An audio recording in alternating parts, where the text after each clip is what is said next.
organizações do século XVIII e de uma organização do século XIX, todas elas francesas. Então, no século XVIII, nós vamos ter a primeira manifestação martinista, que vem de Martinez de Pasquali, um maçom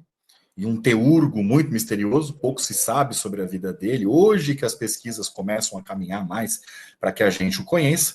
e que divulga o seu trabalho no seio da maçonaria. Então, o trabalho dele é um trabalho mágico, teúrgico, Ordem dos Cavaleiros Maçons Helicoen do Universo, Helicoen quer dizer sacerdotes eleitos, ele vai pescar homens para sua organização dentro da maçonaria, porque ele considerava que a organização dele era a verdadeira maçonaria, né, o verdadeiro propósito da maçonaria, que teria sido ensinada pelo arcanjo Metatron, ou por qualquer outro arcanjo, porque essa questão do nome ainda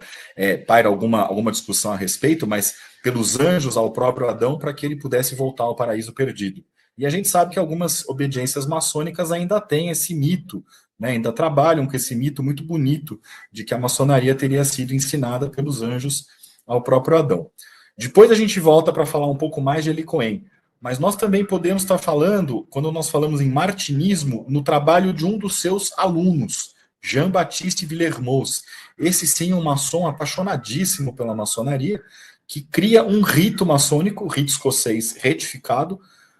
do qual ele insere a doutrina muito particular do Pasquali, a visão mítica e a visão de mundo que o Pasquali tinha e que o Pasquali ensinava, baseada na Torá.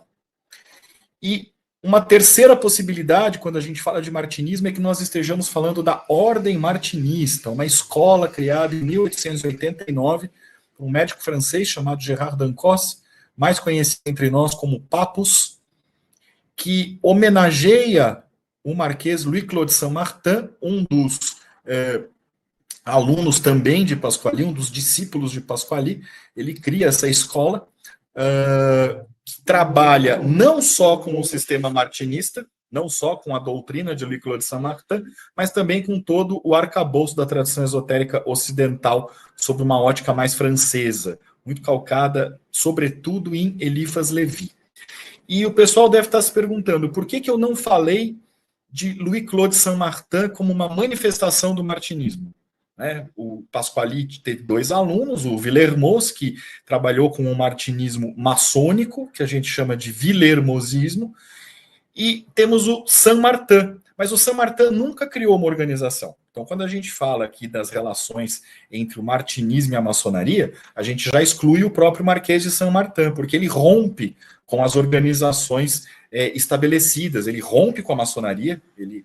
adormece, ele rompe com a ordem dos Helicoen e ele passa, então, a se dedicar ao estudo e à prece e a formar de uma maneira muito íntima, de uma maneira bastante sutil, os seus próprios discípulos,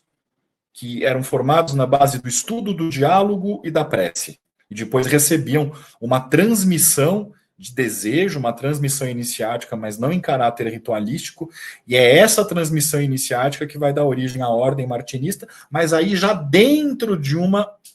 do formato de uma organização. A gente diz que o formato organizacional da ordem martinista do Papus é o aspecto villermozista da ordem martinista do século XIX.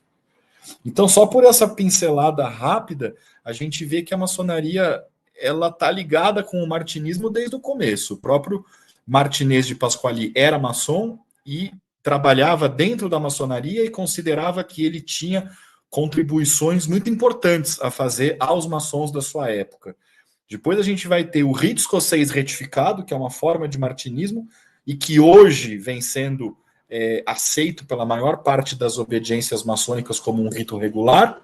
E nós vamos ter a ordem martinista do Papus, que isso ele nunca escondeu de ninguém, ela tem o seu formato, a sua casca, não a sua doutrina, mas a sua casca inspirada na maçonaria. Ela vai ter 3 graus, ela vai ter um mobiliário de templo muito parecido com um templo maçônico, tanto assim que a coisa mais prática que nós podemos ter quando queremos montar um grupo martinista é alugarmos um templo maçônico, porque transforma-se um templo maçônico num templo martinista em 5 minutos. É só mudar uma